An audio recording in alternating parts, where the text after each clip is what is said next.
Pinuri ni coach, dapat nang masanay sa ganitong laruan ni Kai Sotto, babala ito para sa liga. Mr. Moto Basket sinabing NBA ready na ang Pinoy import. Yan ang pag-uusapan natin for today's video.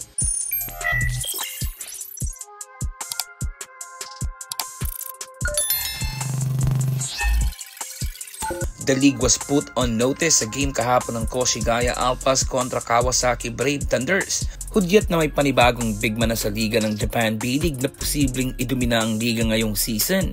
Kai put up a very special performance para makuha rin ng kanyang team na Koshigaya ang kanilang kauna-unahang back-to-back win dito sa B1 Division. They are now on a 3-game winning streak, kaya naman hindi maitago ni Coach Anzay ang galak dahil finally, tingin niya ay unti-unti nang nagiging solid ang chemistry nila as a team. It was a rough few months for them, lalo't baguhan sa B1 Division. Pero sa post-game kahapon, inamin ni Coach na lahat ng nasa game plan nila from practice ay nagagawa na ng tama. Ang pinakamalaking factor sa kanila ay yung turnovers na nalilimitahan na and yung kanilang outside shooting.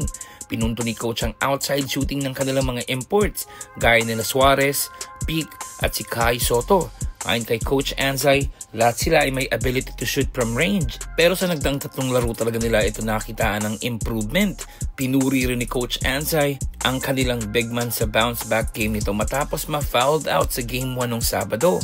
Ito daw yung gusto niya kay Kai, hindi nagpapa-apekto sa last performance at laging move forward ang thinking.